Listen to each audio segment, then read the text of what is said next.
Ilvis, a GP, about what to look for, but first Nicola, who's 17 and on the road to recovery after a terrible 3 years. Well, when I was 14, a traumatic event happened, and then I noticed that everything about me was sort of different.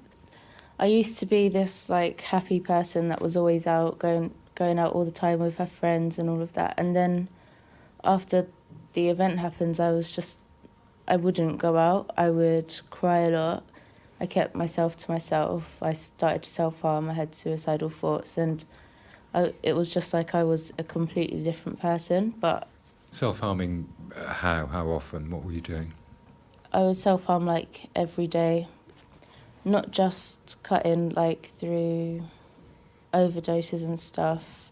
So it was quite extreme. Every day you would harm yourself or try to kill yourself? Yeah, pretty much. Yeah. What were you thinking? I was thinking that the world would be better off without me. I woke up every day pretty much wishing that I didn't. A lot of the time I just made up an excuse why I couldn't go to school, because I didn't want to see people or talk. I just sort of become like a hermit. I didn't go out. I just stayed at home, didn't talk. I was always just felt horrible. I took quite a lot of overdoses and did really risky stuff that did put my life in danger. Tell me a little bit about that. I just did really risky stuff that a 14-year-old should not be doing, like going out at stupid times, hanging around with the completely wrong people if I did go out. Sort of looking for danger? Yeah, pretty much, yeah. Did you tell anyone?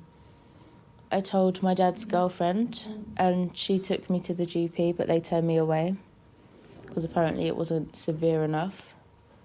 I told my school, but they didn't take it seriously. They just wanted my attendance to go up, and that wasn't going to happen while I was still unwell. And because some of my family members have experienced mental health problems, I sort of picked up that something wasn't right, so I did speak out about it. I was just turned away a lot. What did happen when you tried to get help then? So you went to teachers, you went to the doctor eventually after they were alerted. What happened? Mm-hmm. I was constantly turned away, saying, "You're not severe enough, we don't need to help you." And I was saying, I do need help, this isn't right, or I don't think it is.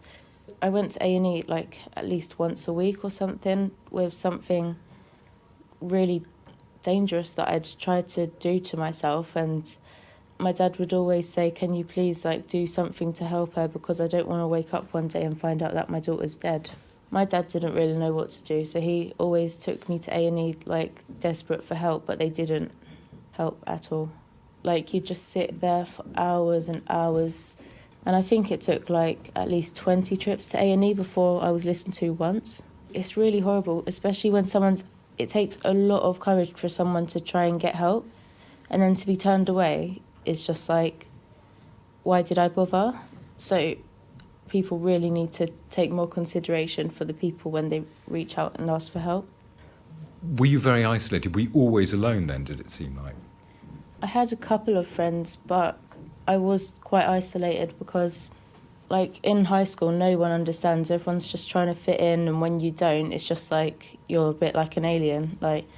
Everyone else would just spread rumours or think they was going to catch what I had or whatever.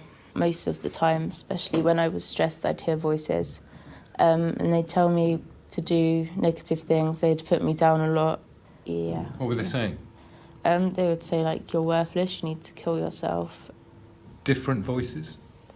Yeah, I'd have 20 or something. And how often? At least every day, but not constantly, but every day, yeah. You must have found that very frightening, I would have thought.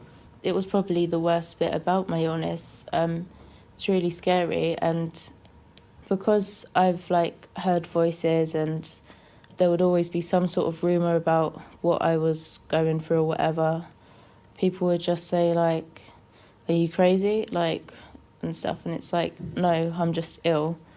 But then people don't really care if they're popular or whatever. They don't care about people. So there needs to be more education and stuff around it in schools. And what's your advice, do you think, to people who are feeling like you felt?